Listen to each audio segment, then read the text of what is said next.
Banirizaako nnyo mukwano gwange najjo sinzira okuba ng'otuwuliriza nkutegeeza nti okola kyamaanyi nnyo kulika obwakedde mukwano gwange gwe ali eyo ampuliriza.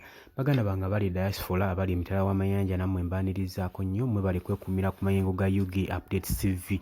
Habula ggwe ate nakuba ng'osubscribinga genda maaso subscribinga likinga sharinga commentinga gwe mukwano gwange jamu mu comment section okomentinga otangaze bannayuganda ku nsonga yonna gye tuba twogeddeko muganda wange. Mbeebaza ya byansiso mmwe abagenze maaso n'okuba nga musubscribinga abeekuumira ku mukutu guno ogwa UG Updates TV gwe mukwano gwange ali eyampuliriza. Kaakati kazzeemu ne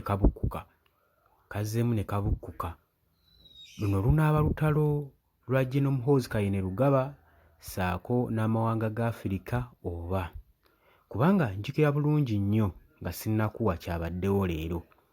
General Muhoozi Kainerugaba yapositingako ku mukutu gwe ogwa Twitter ng'agamba Abannakenya nti ye asobola obbakubira just mu wiiki emu.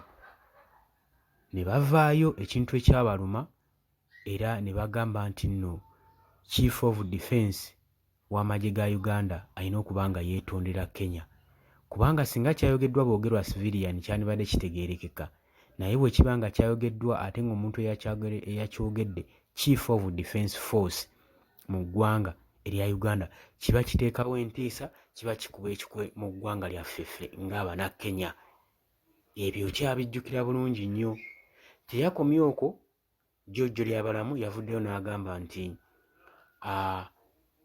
ayagala amawanga aga Afrika oba bagenda kuba nga batandika okwa sanctioninga abakulembeze oba abakulu b'amawanga ag'ebunaayira bwe batalekere nabo kubanga bateeka envumbo ku b'ofiisaazi baabwe ng'omukwano gwange ali eyampuliriza.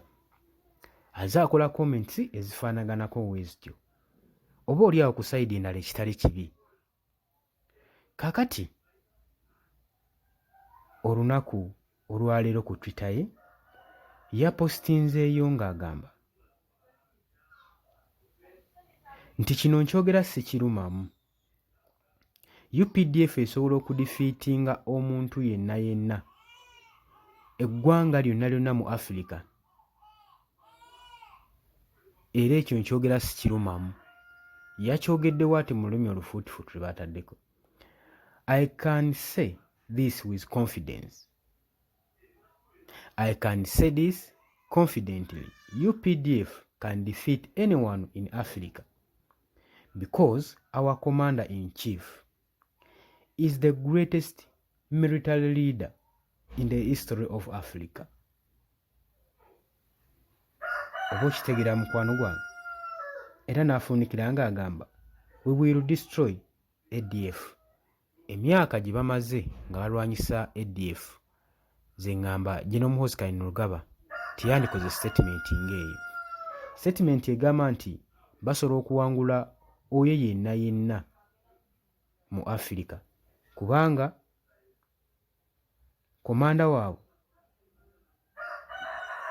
chifu waabwe mbu yasinga mu bakulembeze mu bacommanders mu history wa Africa.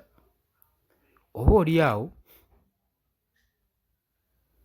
okuwangaala ennyo kumanyisa bingi era kukulabisa bingi.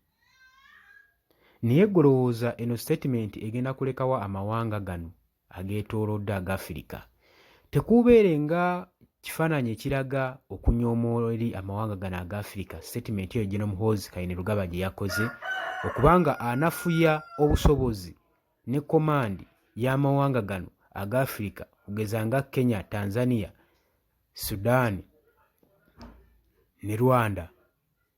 Golowooza kinaaba kitya? Ffe tulinze ekijja tulabe nga bwe yagambye kubanga ebintu bingi nnyo ebisoomooza wano mu ggwanga, positi nnyingi zazzaakola. Golowooza kigenda kulekawo abakulembeze b'amawanga ago ag'ebunaayira banaalaba statement eno banaakitwala batya? Jangu mu comment section otangaaze eggwanga gwe ddala okakasa olowooza muliwo oba olaba ddala General Muhoozi Kainerugaba kyayogerako kituufu.